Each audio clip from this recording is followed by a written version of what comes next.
Good morning to each and everyone. Our topic for today is all about Brunner's constructivist theory. So, constructivism means is the theory that says learners construct knowledge rather than just passively take information. So, atin nang kilalanin si Jerome Seymour Brunner.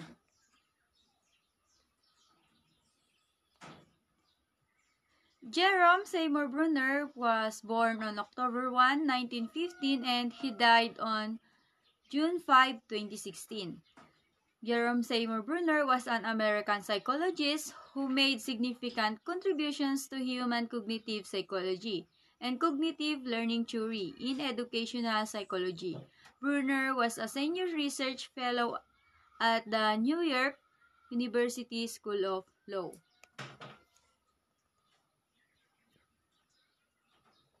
According to Jerome Brunner, the intelligent migrates from experience generic coding systems that permit one to go beyond the data to new and possibly fruitful predictions. Ayon kay Brunner ay mas natututo ang mga bata sa kanilang mga nararanasan o sa kanilang mga nararanasan.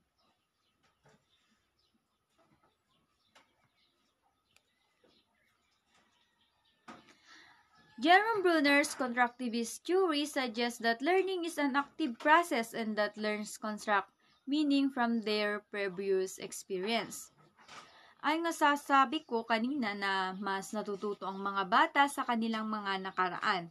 Mas nakaka-construct sila ng mga ideya kapag sila mismo ang gumagawa nito. Kung sarili nilang karanasan mismo.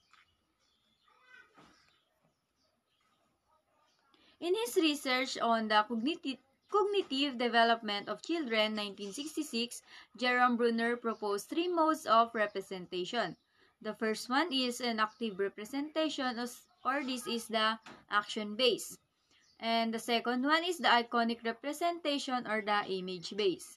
And the third one is the symbolic representation, or the language-based. The inactive representation, 0 to 1 year.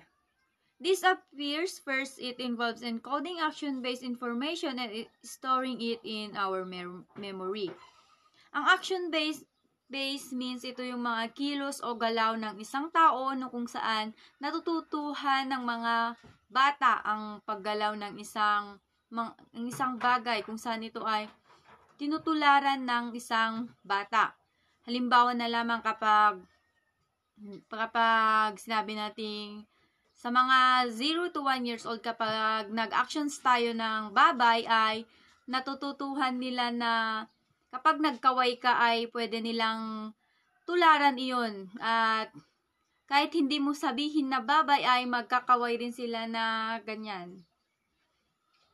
Or for example, in the form of movement as a muscle memory, a baby might remember the action of shaking a rattle. The child represents past events through motor responses. Either an infant will shake a rattle which has just been removed or dropped, as if the movements themselves are expected to produce the custom sound and is not just limited to children. Limbawa na lang sa shake a rattle. Di ba kapag pinagalaw ng magulang ang the rattle, pag pinagalaw ng magulang ang rattle ay pwedeng tularan ng bata ang kung paano pagalawin ang rattle. Sabi nga nila na yung mga bata ay mas natututo kapag tinutularan nila ang isang bagay. Mas mai-insert nila yon sa kanilang mga memory. Mas maaalala nila na ang mga bagay-bagay kapag sila mismo ang gumagawa nito. Kumbaga ito yung action-based ay hands-on learning. Kapag sa school naman ito yung hands-on learning. Mas natututo ang mga bata kapag ikaw mismo ang nagpapagawa sa kanila o sila mismo ang gumagawa ng isang proyekto o isang bagay. Ang susunod naman ay ay ang iconic representation or ito yung image base.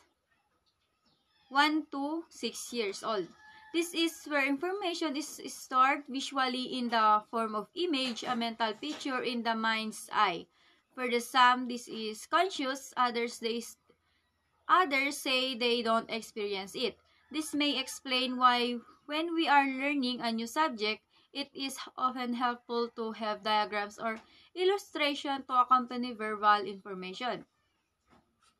Ang iconic representation naman ay ito yung mga pagpapakita ng mga imahe sa mga bata upang sa ganun ay mas matututo sila. Sa mga 1 to 6 years old na mga bata ay kailangan nila kapag nagtuturo ka ng mga, halimbawa kapag nagtuturo kayong mga animals na nasa larawan lamang, mas maalala, mas ma-insert nila sa kanilang memory ang mga larawan, mas makikilala nila ang pangalan nito, ang mga katangian ng mga nasa larawan. Halimbawa na lang kapag nagtuturo ang mga magulang ng mga different animals, yung mga na hindi na pa nila nakikita, kung sa ganun ay kapag nakita na nila ng actual ay mas maalala na nila ang pangalan ng isang bagay. Halimbawa kapag yung image ng dinosaur, kapag pinakita mo iyon ng imahe lamang ay maalala ng bata kapag nakita na niya ng personal ang dinosaur. Alam na niya kung ano ang pangalan ng hayop na iyon dahil nakita na niya iyon sa isang larawan. Ganito ang iconic representation, pagpapakita sa mga larawan. At ang panghuli ay ang symbolic representation. Ito yung 7 years onwards. This developed last, this is where information is stored in the form of a code or symbol. Just as such a language, this is the most adaptable form of representation, for action and image have a fixed relation to that which they represent.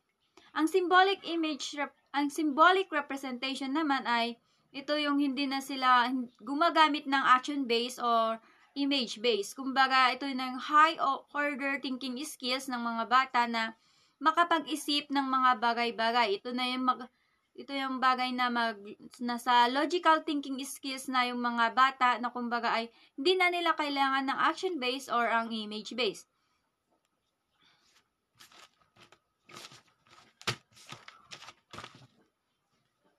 Sabi nga ni Bruners na symbols are flexible in that they can be manipulated, ordered, classified, and others. So, the user isn't constrained by action or image. In the symbolic stage, knowledge is stored primarily as words, mathematical symbols in other symbol system.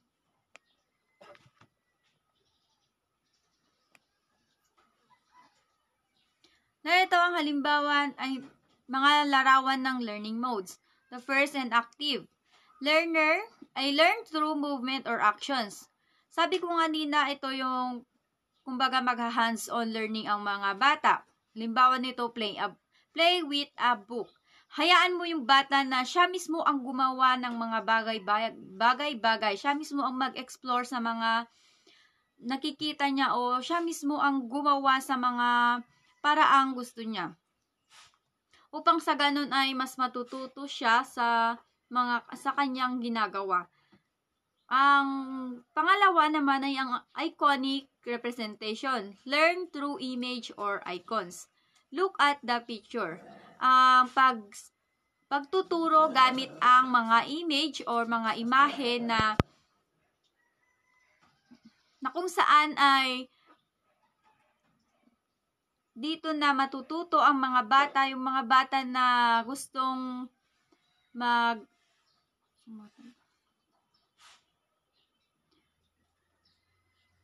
kung saan ang mga magulang ay magbibigay ng mga larawan na magagamit na kung saan matututo dito ang mga bata. At ang panghuli ay symbolic representation or learn through abstract symbols or read for research. Halimbawa nito ay ang read for research. Sabi ko nga kanina, ito na yung high overthinking skills ng mga bata na kung saan hindi na nila kailangan ang action-based o ang image-based. Kumbaga sila na mismo magko-construct na kung ano ang gagawin nila. Na kung ano ang mga bagay na kumbaga dito na madedevelop ang kanilang logical thinking skills at sila na mismo ang matututo sa sarili nilang paraan. So, Brunner's constructivist theory suggests it is effective when faced with new material to follow a progression from an active to iconic to symbolic representation. This holds true even for adult learners. A true instructional designer, Brunner's work also suggests that a learner, even of a very young age, is capable of learning any materials as long as the instruction is organized appropriately in sharp contrast to the beliefs of Piaget and other stage theories. So, according to Brunner's constructivist theory, learners construct knowledge through active exploration and discovery. Kumbaga, natututo ang mga bata sa sarili na lang paraan mismo o sa sarili na lang karanasan. Sabi nga nila, the experience is the best teachers. Yung sarili mong karanasan ay mas natututo ka roon, lalo na kapag may pagkakamali ka na inyong nang naranasan ay dapat mo nang wag mo nang ulitin kasi yun ang dahil yun na ay naranasan mo na. Kaya ang karanasan ay ang iyong kumbaga mas matututo ka pa. And this is the end of our discussion.